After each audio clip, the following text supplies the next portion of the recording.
નમસ્કાર મિત્રો, અમારી યુટ્યુબ ચેનલમાં તમારું બધાનું હાર્દિક સ્વાગત છે. આજે આપણે વાત કરવાના છે ગુજરાત જાહેર સેવા આયોગ દ્વારા વર્ગ 1 અને 2માં વેકેન્સી આવી છે એના વિશે. તો આગળ વધતા પહેલાં તમે ચેનલને સબસ્ક્રાઈબ ન કરી હોય તો ચેનલ સબસ્ક્રાઈબ કરી લો, જેથી તમે ભવિષ્યમાં આવનાર વિડીયો જોઈ શકો. આગળ વાત કરીએ, ગુજરાત જાહેર સેવા આયોગ દ્વારા ગુજરાત વહીવટી સેવા વર્ગ 1, ગુજરાત મુલકી સેવા વર્ગ 1 અને 2 તથા ગુજરાત નગરપાલિકા મુખ્ય અધિકારી સેવા વર્ગ 2 ભરતી જાહેર કરવામાં આવી છે. એમાં કુલ જગ્યાઓ 244 છે. તે પૈકી પુરુષ ઉમેદવારની જગ્યાની વાત કરીએ તો બિન અનામતમાં 90 જગ્યા, EWSમાં 23 જગ્યા, સામાજિક અને શૈક્ષણિક પછાત વર્ગમાં 55 જગ્યા, અનુસૂચિત જાતિમાં 16 જગ્યા, અનુસૂચિત જનજાતિમાં 23 જગ્યા છે. તે પૈકી મહિલાઓની અનામતની વાત કરીએ તો બિન અનામતમાં 32 જગ્યાઓ, EWSમાં 6 જગ્યા, સામાજિક અને શૈક્ષણિક પછાત વર્ગમાં 16 જગ્યા, અનુસૂચિત જાતિમાં 5 જગ્યા, અનુસૂચિત જનજાતિમાં 8 જગ્યા.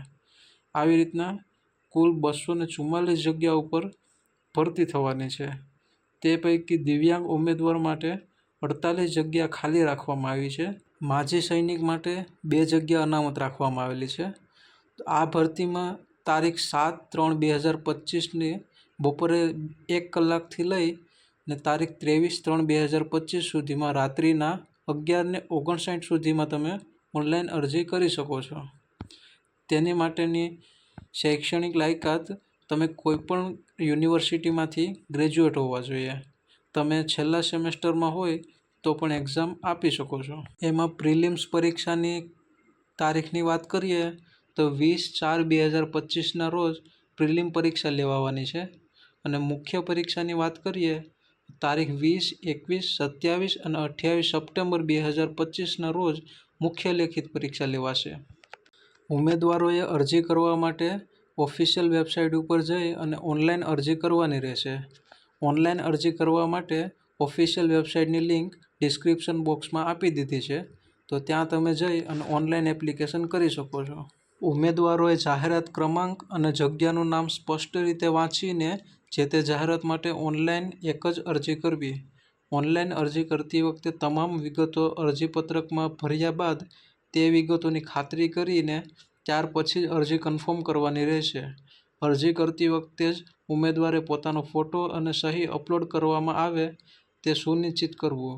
જો ઉમેદવાર દ્વારા પોતાના બદલે અન્ય કોઈનો ફોટો કે સહી ઓનલાઈન અરજીમાં જણાશે તો ઉમેદવારને પરીક્ષામાં બેસવા દેવામાં આવશે નહીં.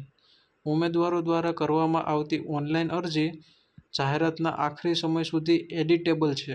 કન્ફર્મ થયેલ અરજીપત્રકની વિગતો કે તેમાં ઉમેદવારે આપેલ માહિતીમાં ભૂલ થાય તો તે બાબતે સુધારો કરવાની જરૂરિયાત જણાય તો અહીંયા આપેલી લિંકમાં ઓનલાઈન એપ્લિકેશન મેનુમાં એડિટ વિકલ્પમાં જઈને તે જાહેરાતમાં ઓનલાઈન અરજી કરવાની આખરી દિવસ અને સમય સુધીમાં કોઈપણ વિગત સુધારી શકાશે. તે બાબતે નવી અરજી કરવી નહીં. જાહેરાતના ઓનલાઈન અરજી કરવાનો સમય પૂર્ણ થયા બાદ ઓનલાઈન ભરેલ અરજીપત્રકમાં કોઈ સુધારા વધારા થઈ શકશે નહીં. તે ઉપરાંત ઓનલાઈન કન્ફર્મ થયેલી અરજીપત્રક એપ્લિકેશન ફોર્મની નકલ અવશ્ય ડાઉનલોડ કરી લેવી, સેવ કરી લેવી અને તેમાં પોતાની તમામ વિગતો, ફોટો અને સહીની ચકાસણી કરી લેવી. એક કરતાં વધારે સંખ્યામાં અરજી કર્યાના કિસ્સામાં છેલ્લે કન્ફર્મ થયેલ અરજીપત્રક જ માન્ય રાખવામાં આવશે. બિન અનામત વર્ગના ઉમેદવારો માટે છેલ્લે કન્ફર્મ થયેલી ફી સાથેનું અરજીપત્રક માન્ય રાખવામાં આવશે.